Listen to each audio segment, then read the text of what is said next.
ආයුබෝවන් යාළුවනේ. අද නම් ඔයාලා වරන් යන්න හදන්නේ ලෝකේ 8 වෙනි පුදුමයේ විදියට සලකන හැමෝම ජීවිතේ එකපාරක් හරි බලන්නම ඕනේ අපූර්ව තැනකට. ඒ තමයි සීගිරිය. අද අපි මේ විස්තරාත්මක විග්‍රහයෙන් බලන්න යන්නේ සීගිරියේ සැඟවුණු රහස්, එහි විශ්මිත තාක්ෂණය සහ කාශ්‍යප රජතුමාගේ ඒ අපූර්ව සිහිනය සැබෑ වුණේ කොහොමද කියන එකයි. අපි මේ විග්‍රහයට ලයික් එකක් දාලා දිගටම අපිත් එක්ක එකතු වෙන්න. පොඩ්ඩක් හිතන්න. අඩි 600කට වඩා උස මහා යෝධ තනි කළුගලක් මුදුනේ මාලිගාවක් හදන්න තරම් එදා මිනිස්සුන්ට තිබ්බ තාක්ෂණය මොකද්ද? කිසිම නූතන යන්ත්‍ර සූත්‍රයක් නැති ඒ අතීතේ මේ වගේ මහා නිර්මාණයක් කළේ කොහොමද? සියවස් ගණනාවක් තිස්සේ ඉතිහාසඥයින් පවා මවිතටපත් කරපු මේ දැවැන්ත ප්‍රශ්නෙට තමයි අපි අද උත්තර හොයන්නේ. මේකෙන් අපේ පැරණි ශිෂ්ටාචාරයේ තිබුණු ඇදහිය නොහැකි ඉංජිනේරු හැකියාව කොච්චරද කියලා අපිටම බලා ගන්න පුරුවන්. ඇත්තටම මෙතන තියෙන විශේෂම දේ තමයි මේක නිකම් බලකුටුවක් විතරක් නොවීම මේ මහා නිර්මාණයේ පිටුපස තියෙන්නේ ලේ කඳුළු වෛරය ආදරය සහ මහ පාවාදීන් පිරුණු හරියටම සිනමා පටයක් වගේ ලස්සන හැබැයි ඒ වගේම ඛේදනීය රාජකීය කතාවක්. අපි මුලින්ම යමු මේ කතාවේ ආරම්භයට. ඒ කියන්නේ මේ හැම දෙයකටම මුල වුණු ඒ රාජකීය ඛේදවාචකයට. ක්‍රිස්තු වර්ෂ 5 වෙනි සියවසේදී අනුරාධපුර රාජධානිය රජකම් කළේ ධාතුසේන රජතුමා. එතුමාට පුතු දෙන්නෙක් හිටියා කාශ්‍යප සහ මුගලන් කියලා. කාශ්‍යප වැඩිමල් පුතා වුණත් එයාගේ අම්මා සාමාන්‍ය කුලයක කාන්තාවක් වුණු නිසා එයාට රජකම අහිමි වෙන්නයි තිබුණේ. ඉතින් රාජකීය ලේ තියෙන මුගලන්ට රජකම යයි කියන බයට කාශ්‍යප කුමාරයා මිගාර සේනාධිපතිත් එක්ක එකතු වෙලා තමන්ගේම පිය රජතුමාව සිරගත කරලා රජකම පැහැරගත්තා. විතරක් නෙවෙයි අවසානයේදී තමන්ගේ තාත්තාව පණ පිටින් බිත්තියකට තියලා බැඳලා මරා දැම්මා. මේ දරුණු අපරාධයන් පස්සේ මුගලන් කුමාරයා කවදා හරි ඇවිත් පලිගන්නවා කියන ප්‍රතිඥාව පිට තමන්ගේ පණ බේරගන්න ඉන්දියාවට පැනලා ගියා. තමන් කරපු මේ මහා පව ගැන හිතුන බයයි තමන්ගේම මල්ලි ඕනෑම වෙලාවක ඉන්දියාවේ ඉඳන් විශාල හමුදාවක් කරන් ඇවිත් පහර දෙයි කියන මරණ බයයි නිසා කාශ්‍යප රජතුමා පුදුම මානසික පීඩනයකින් හිටියේ. මේ නිසා මෙයාට ඕනෙ වුණා කිසිම කෙනෙකුට ලේසියෙන් ළඟා වෙන්න බැරි අහස් උසට විහිදුණු සම්පූර්ණයෙන්ම ආරක්ෂිත තැනක්. අනුරාධපුරය අතෑරලා එයා මේ දැවැන්ත සීගිරි පර්වතය තෝරාගatti අන්න ඒ නිසයි. ඉතින් ඊළඟට අපි බලමු මේ මහා කළුගල ඇතුලේ කොහොමද මිහිපිට දෙවුලුවක් නිර්මාණය වුණේ කියලා. කාශ්‍යප රජතුමා සීගිරියට ආවට පස්සේ ඒක නිකන් ආරක්ෂක බංකරයක් උලේ නැහැ. එයාට ඕනෙ වුණේ මිහිපිට තියෙන ආලක මන්දාව. ඒ කියන්නේ කුවේර දෙවියන්ගේ දිව්‍ය ලෝකයේ වගේ ලස්සන තැනක් නිර්මාණය කරන්නයි. පර්වතයේ වටේට මහ දියාගල් දෙකක්, මඩ අගල් සහ විශාල ප්‍රාකාර ඉදිකන්ලා එයා හරියටම පරම සුන්දර පාරාදීසයක් ගොඩනැගුවා. සිංහල ඉංජිනේරු කලාවේ උච්චතම අවස්ථාව අපිට දකින්න ලැබෙන්නේ සීගිරිය ජල උද්‍යානයෙන්.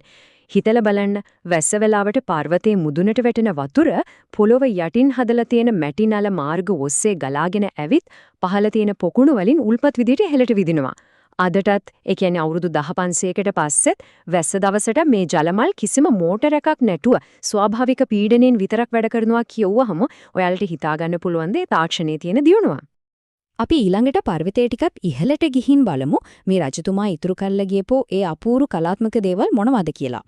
මේ දත්ත දිහා බැලුවාම නම් හිතට ලොකු කනගාටුවක් දැනෙනවා.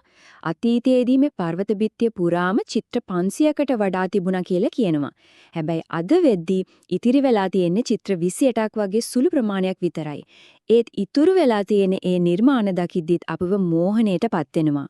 මේ චිත්‍රවල ඉන්න ලස්සන කාන්තාවන් කවුද කියන එක ගැන අදටත් ලොකු විවාදයක් තියෙනවා.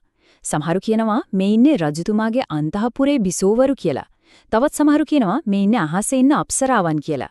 කොහොම වුණත් මේ චිත්‍ර ඇඳලා තියෙන තාක්ෂණය හරිම පුදුමයි. මැටි, කොහුබත් සහ දහයියා මිශ්‍ර කරපු බදාමයක් ගාලා ඒක වේලෙන්න කලින් ස්වාභාවික ශාකසාර සහ ගල් කුඩු වලින් හදාගත්ත වර්ණ යොදාගෙන තමයි මේවා ඇඳලා තියෙන්නේ. ඒ නිසායි අවුරුදු දහස් ගණනක් තිස්සේ අවවට වැස්සට අහු වුණත් මේ වර්ණ ඇඳටත් මේ තරම් දීප්තිමත්ව තියෙන්නේ.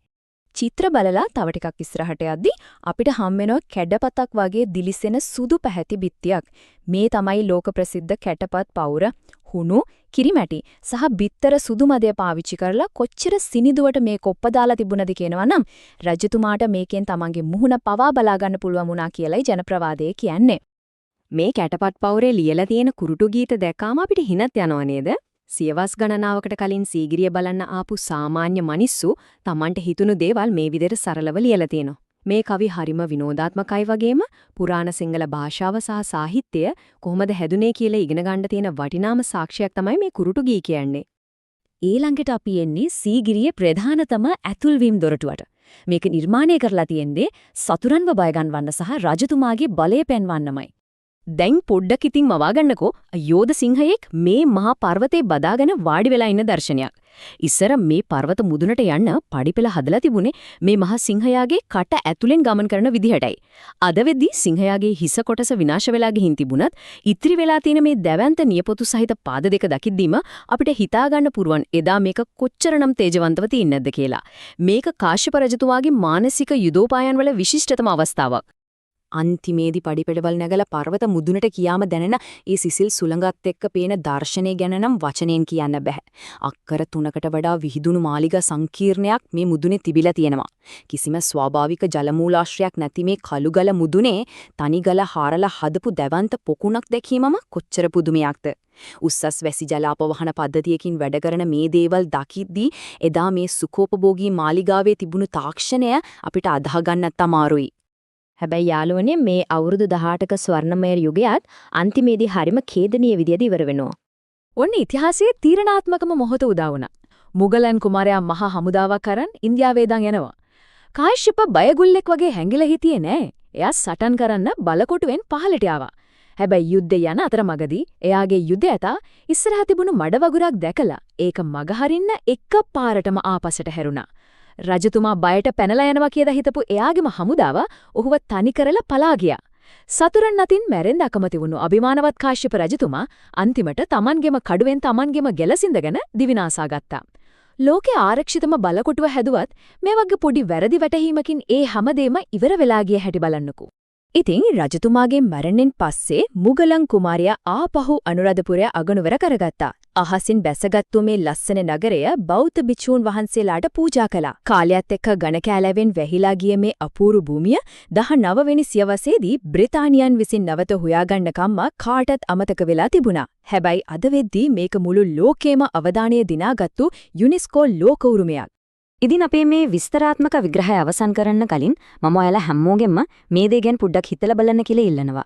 නූතන තාක්ෂණයට පවා අභියෝග කරන මේ අපූර්ව ජල පද්ධති, කලාත්මක චිත්‍ර සහ අහස සිපගන්නා වාස්තු විද්‍යාත්මක නිර්මාණ කරන තරම් අතීතයේ අපේ මිනිස්සුන්ට තිබුණ යසමසම හැකියාව සහ දැනුම කොච්චර ප්‍රබලද? මේක අපේ අතීතය ගැන අපිට ලොකු ආඩම්බරයක් ගේනවා වගේම තව කොච්චර දේවල් හොයාගන්න ඉතුරු වෙලා ඇද්ද කියලා හිතන්න අපිට ඉඩක් හදනවා. අදට අපි සමුගන්නවා.